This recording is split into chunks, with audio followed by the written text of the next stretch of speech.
Hello friends, இன்றைக்கி நம்ம சேனலில் எலுமிச்சை ஊறுகாய் எவ்வளோ டேஸ்டியாகவும் கெட்டு போகாமல் எப்படி பண்ணுறதுன்னு நம்ம பார்க்கலாம். இதுக்கு நான் ஒரு 35 எலுமிச்சம்பழம் எடுத்து வச்சுருக்கேன். எலுமிச்சம்பழத்தை ஹாஃபாக கட் பண்ணி அந்த ஜூஸ் எல்லாம் தனியாக எடுத்துட்டு தோலை வந்து சின்ன சின்னதாக கட் பண்ணி எல்லாத்தையும் ஒன்றா போட்டு உப்பு போட்டு ஒரு 5 நாள் நம்ம ஊற வச்சிடணும். இங்கே பாருங்கள், எல்லா எலுமிச்சம்பழத்தையும் நம்ம ஹாஃபாக கட் பண்ணிட்டோம். இப்போ இதுலேருந்து ஜூஸை தனியாக எடுத்துக்கணும்.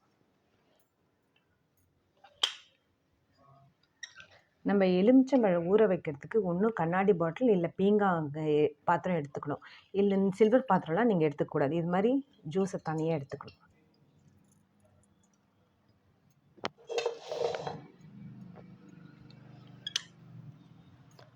தோலை தனியாக எடுத்து வச்சுருங்க.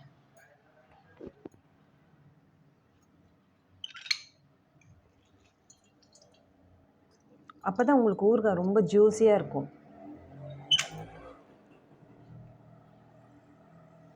இங்கே பாருங்கள், பாட்டிலில் நம்ம எலுமிச்சம்பழம் ஜூஸ் எல்லாத்தையும் எடுத்துட்டோம். தோல் எல்லாம் நான் என்ன பண்ணியிருக்கேன்னா பொடியாக கட் பண்ணி வச்சுருக்கேன். இங்கே பாருங்கள், தோலை பொடியாக கட் பண்ணி வச்சுருக்கேன்.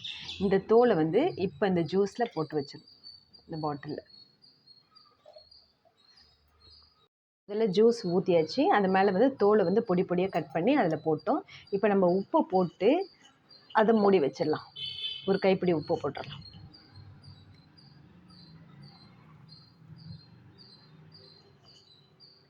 உப்பு கொஞ்சம் ஜாஸ்தியாக இருந்ததாக தான் அது கெட்டு போகாது. இப்போ பாருங்கள், பாட்டிலை மூடி நல்லா குளிக்கிடலாம்.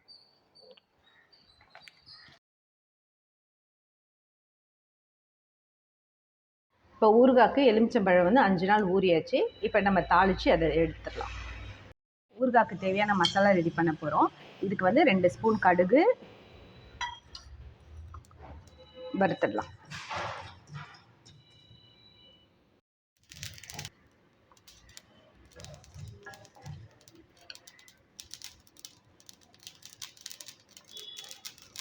வறுத்தாச்சு.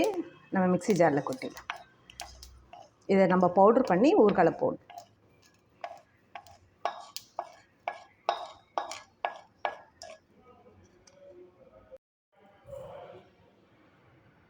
இப்போ வெந்தயத்தை வந்து ஒரு 2 ஸ்பூன் வறுத்தரலாம்.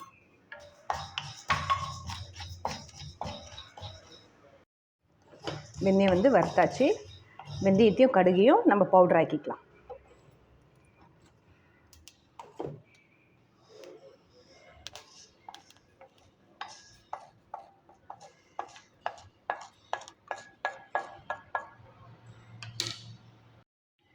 இப்போ கடாயில் வந்து எண்ணெய் ஊற்றி நல்லெண்ணெய் ஊற்றி சூடு பண்ணிக்கோங்க. எண்ணெய் ஜாஸ்தியாக இருந்தால் தான் நம்ம ஊறுகாய் கெட்டு போகாது.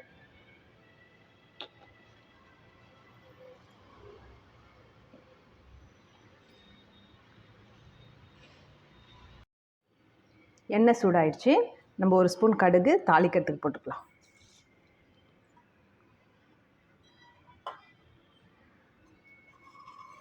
கொஞ்சோண்டு வெந்தயம், கொஞ்சமாக ஒரு வெந்தயம்.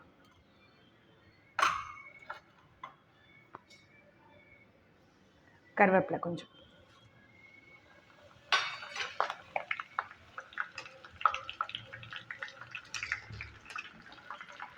கருவேப்பிலை புரிஞ்சிருச்சு. நம்ம ஊற வச்ச எலுமிச்சம்பழத்தை இதில் போட்டுக்கலாம்.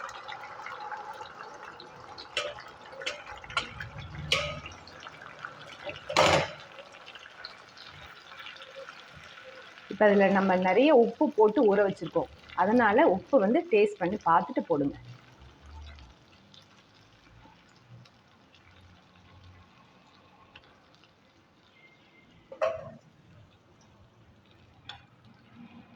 ஒரு 2 teaspoon plain chilli powder taste பண்ணிவிட்டு போடுங்க. டேஸ்ட் பண்ணிவிட்டு உங்களுக்கு காரம் எப்படி வேணுமோ அதுக்கு தகுந்த மாதிரி போட்டுக்கோங்க.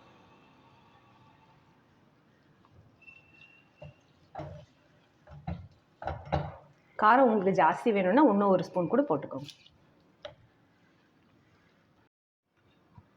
டேஸ்ட் பண்ண இன்னும் கொஞ்சம் காரம் போட்டுக்கலாம். இன்னும் 1 ஸ்பூன் சில்லி பவுடர் போட்டுக்கலாம். மொத்தம் 3 டீஸ்பூன் சில்லி பவுடர் போட்டிருக்கேன்.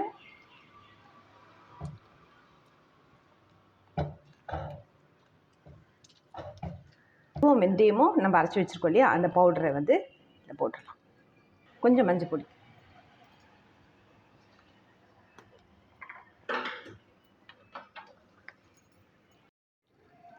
கொஞ்சம் பெருங்காயத்தூள்.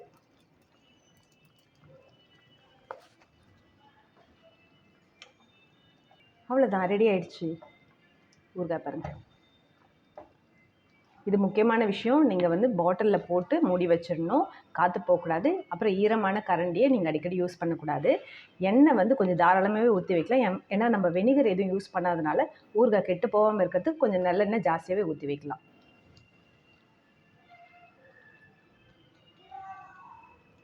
ஒரு 5 மினிட்ஸ் தான் இருக்கணும். நம்ம ஆஃப் பண்ணிடலாம்.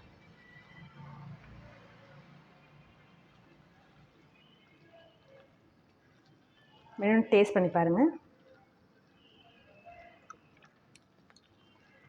உப்பெல்லாம் கரெக்டாக இருக்குது.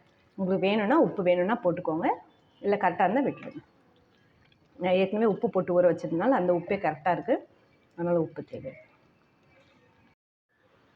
முக்கியமான விஷயம், இதில் தண்ணி எதுவுமே நான் சேர்க்கலை. இந்த எலுமிச்சையோட ஜூஸ் தான் ஜாஸ்தி இருக்குது.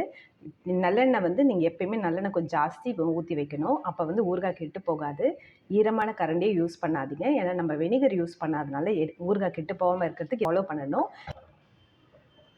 எலுமிச்சை ஊறுகாய் பாருங்கள் எவ்வளோ ஜூஸியாகவும் எவ்வளோ நல்லா இருக்குது பாருங்கள். இது எதுக்கு நம்ம கடையில் போய் வாங்கணும் சொல்லுங்கள்? நீங்களே ட்ரை பண்ணி பாருங்கள். இந்த வீடியோ உங்களுக்கு பிடிச்சிருந்தா லைக் பண்ணுங்கள், ஷேர் பண்ணுங்கள், சப்ஸ்கிரைப் பண்ணுங்கள். தேங்க்யூ.